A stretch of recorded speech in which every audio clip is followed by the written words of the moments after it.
si xun baa loo dilay oo loo raadsaday way qaban karayeen way jebin karayeen way xidhi karayeen intiiba intay ka gudbeen ayay xabad madaxa kala dhaceen fariinna waxaan u dirayaa muuse biixi cabdi waxaan leeyahay wax ku qaado waxaannu ku leenahay ummaddii waad arkaysaa aaskan maanta somalilan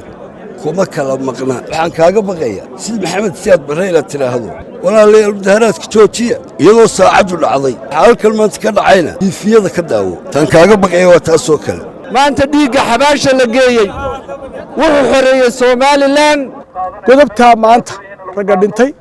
raggayga dhaawaca ah ciddaan u dabagelna waa garayn niman ambalaya ma dhihin shacbiga reer Soomaaliya dagaal sokeeyna ma dhacayo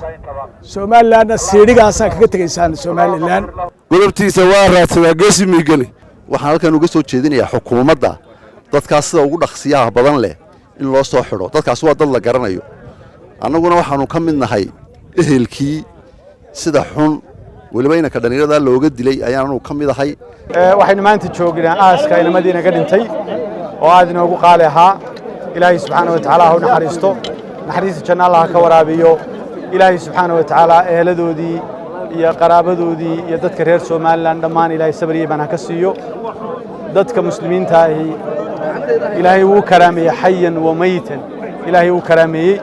noloshooda iyo geeridooda ilaahay wuu karaameeyey waxaynu aasaynaa oo maanta halkan isugu nimi inaynu aasno saddexdaa inan inaga dhintay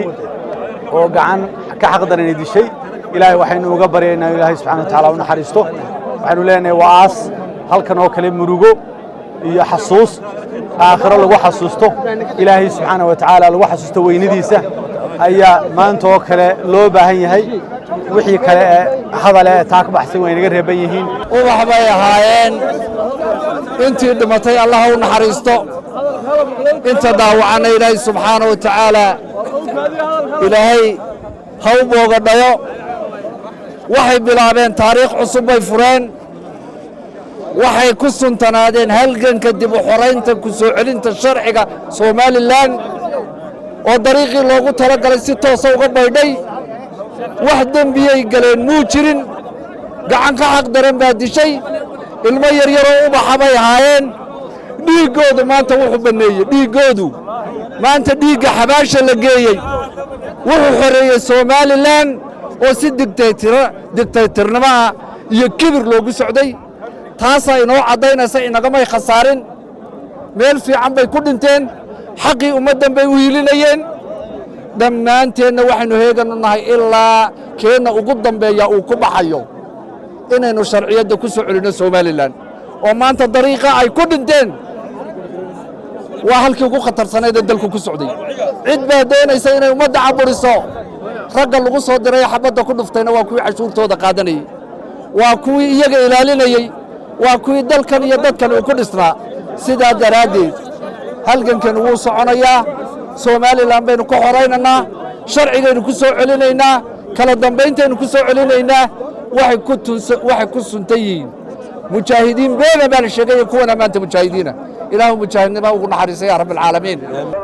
inna lillahi wa inna ilayhi raaji'uun aad baan uga xunahay in maanta dalkii tacabka badan aan u soo maray ee raggan u soo maray reer Somaliland u soo mareen in maalin walba raggii ciidamadii SNM hogaaminayay in maanta loo tiriyay inay raggii mujaahidiinta hadashoodii laayaan aad baan uga xunahay waa xaalad xun anigu laba geeriyood baa dadkan u qabaan laba gabcood baa ku dhacday gacmadii waa xukuumaddii iyo dalkii ay lahaayeen iyo dawladdii ay dhisteen ayaa awooddoodii iyo ciidankoodii ay lahaayeen ayaa u geystay gacanta labaadna waa shaqsigii geystay maanta waxaa laga dheregsay ashqaastii saraakiil hadday noqoto iyo hadday ashqaas noqotoba ciddii nabarrada noo geysatay waanu haynaa magacyadoodii iyo waxay ahaayeen kulli waa la wada hayaa waana xilligeeda ayaana lagu xisaabtami doonaa anigu waxaan ahaa raggii ku dhaawacmay 9kii Juun ee nabarrada badan soo gaareen welina dhakhtarka maanta welina dhakhtarka ku jira qaliin fara badanna soo galay alxamdulillah laakiin waa ka bad qabaa 2 kiilo waa ka dhacdayo maanta kuwa naftoodu waayay baanu ku ilowna halka waxay la taagan mujaahid jiifa oo aan raggii dalka u soo halgamay oo maantana inankiisii adeerka uu ahaa isaga oo dagaalkii sanam 10 jeer ku dhaawacmay haddana maanta maalintii kii dambana uu ku dhaawacmay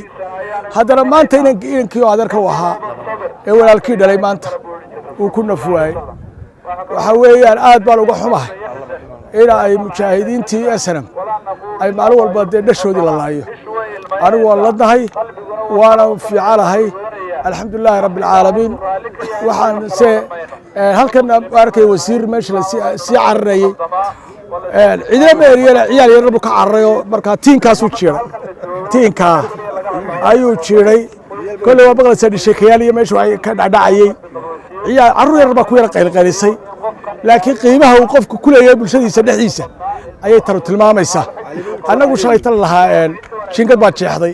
annagoo indhahayay ku weynay oo dhagahayay ku weynay oo rasaasi nagu taallo nabarka jirkay ku yaalla ayuu meel walba ka lahaa alxamdulillahi rabbi alcaalamiin laakiin shacbigiisa iyo dadkii aanu ka dhalanay ayaa runta u sheegay iyo dadkii reer somaliland taana taasaan kaga tegayaa godobtaa maanta ragga dhintay raggayga dhaawac ah ciddaan u dabagelna waa garayn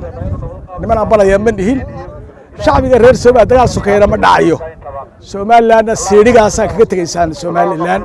xukunkana kaga wara jiray siidhigaasaa la wadayaa siidhigaasaa ku tegaysa intaa ka dilaysaan ka dila idinkuma dhabarka ladii saaraya gurigiina fadhidaa idinkay fadhidaa ragga askartee oo dalka haysta aykaasaan kaga tegayaa waan idin salaamayaa waxaanu ka dhaqaaqaynaa aanu taaganahay maanta halkii ay lagu aasayey shuhaadadii ku dhimatay mudaharaadkii salmiga ahaa dadkaasoo ay laysay dowladdu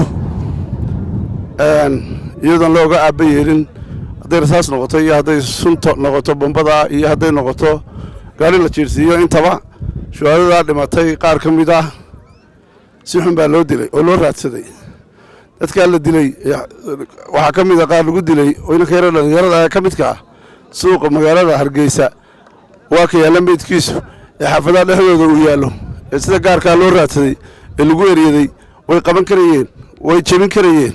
way xidhi karayeen intiiba intay ka gudbeen ayay xabad madaxa kala dhaceen innaa lilaahi wa innaa ilayhi raajicuun baan leenahay ilaahay ha u naxariisto dhammaantood intii dhaawacantayna ha u boogadhayo intii dhimatayna ha u naxariisto kuwa gobollada kale ku dhintay iyo kuwa hargeysa ku dhintayba allah u naxariisto waxaan leenahay dadkaa dowladdu dadka laayey dharcad baa ku jirtay aan waxba sidan oon ciidan ahayn oo iska socotay oo qabiil beelaad afka soo duubtay ah waxaanu u sheegaynaa dowladda inay dadka sharciga hor keento nina sharciga kama weyna waa inay keenaan oo ay maaragtay cadaaladda hor keenaan waa la iswada garanayaa guryahoodii baa la garanayaa baabuurtay wateen baa la garanayaa magacyadoodii baa la garanayaanoo haynaa haddii la hor keeni waayo waa la israadsanayaa aanay noqonaysaa nin waliba ninkiisa waa u aarayaa waxaanay noqon doontaa godobtiisa waa raadsadaa geesi miigani dharka iyo golkadaaya hadday goondhar koru dhaafta uu yidhi godobtiisa waa raadsadaa geesi miigani lagama hadhi doono waa la raadsanayaa ilaa iyo sharciga la hor keeno maanta waxaan joognaa xabaalihii hallayo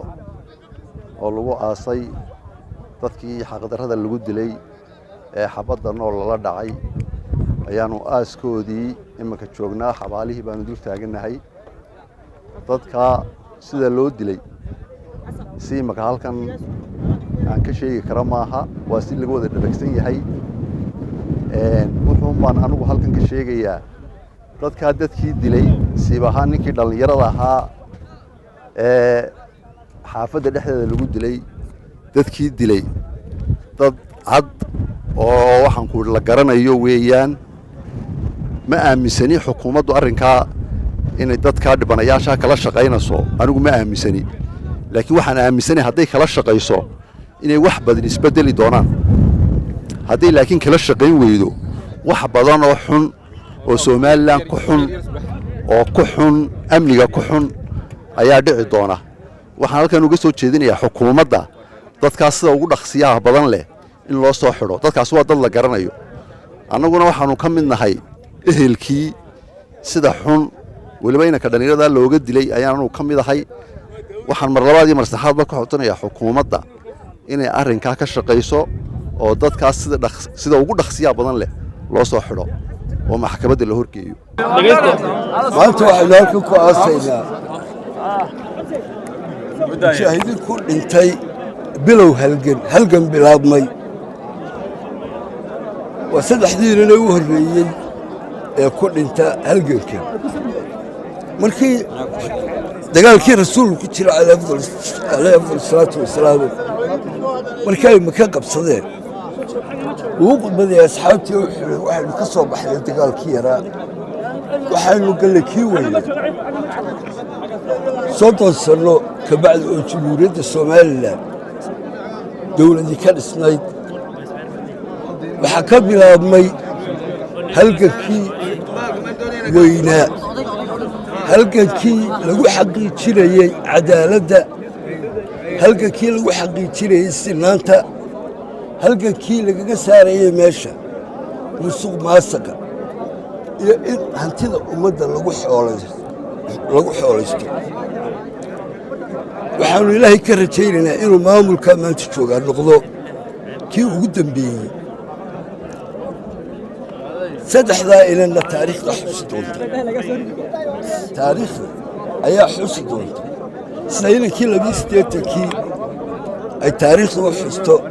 ayay saddexdaa inanna u xusi doontaa fariinna waxaan u dirayaa muuse biixi cabdi madaxweynaha waxaan leeyahay wax ku qaado ilaahay baa addoomihiisa ku yidhaha wax ku qaata addoommahaygo waxaanu ku leenahay ummaddii waad arkaysaa aaskan maanta somalilan kuma kala maqnaa kuwa been ku sheegayana way kugu soo gabaabsiyaysa waxaan kaaga baqayaa sida maxamed siyaad barre inaad tidhaahdo walaalayaal xabadda joojiya walaalayaal xabadda walaalayaal mudaharaadka joojiya walaalayaal mudaharaadka joojiya iyadoo saacaddu dhacday waxaa halkan maanta ka dhacayna tiifiyada ka daawo tan kaaga baqaya waa taasoo kale iraadatu shacab iraadatullah isma hortaagi kartid ha ku riyoon qalbigaagana ha gelinin inaad is hortaagi karto iraadatu shacab iraadatullah shacabku hadduu kacana inta aanu ku jiidhin tasho meel dhoweyn adaa isxukuma waxaa tiri cero sirilanka ayuu daawaday waa la wada daawaday shacabkuna way daawadeen sidii loo eriyeyna waa la daawaday kii oo kalea kugu soo socotaa hadday aala tashan maanta tasho maantaad joogtaad wakhti haysatahay wasalaamu calaykum waraxmatullahi wabarakatu waddani meel kasta oo ah hargeysa ka midii waa hargeysa waana somalilan laakiin caqliga xukuumadda xisbiga kulmiye hargeysa in gaara bay u taqaanaa shacab eriya bay u taqaanaa markii laga oggolaaday ee aanu ka oggolaannay inaan halkaa ku dhigno dadka waxaa lagu leeyahay xafiiska waddani hortiisa waa nasiib darro waa la xisaabin doonaa waxaa xasuus mudan oo inaad dhammaantii xasuustan ay tihiin dadkaasi maanta way naga hooseeyaan shuhaday ahaayeen xaqdarraa lagu dilay ilaahay inuu jannooyinkiisa ku cusbo horta aamiin dhaha dadkii dulmiga ku laayey hadday sarkaal tahay hadday wasiir tahay hadday madaxweyne tahay kii amarka bixiyeen hadday xaq u dhinteen in ilaahay soo qabto aamiin dhaha oo ay cadaalad darrada ay wadaan ilaahay ku abaalmariyo if iyo aakhiraba innagana waxaa inoo ballana walaalayaal maanta halkan ku jirnaa samir buu baahan yahay niyad jab uma baahna wuxuu u baahan yahay dhiirigelin buu baahan yahay dhammaantiin inaad wixii ay dadkaasi ku dhinteen inaynu xaqiijinno inaad ka dhabaysaano samirkaana aad qaadataan baan maanta aniguna idinkula dardaarmayaa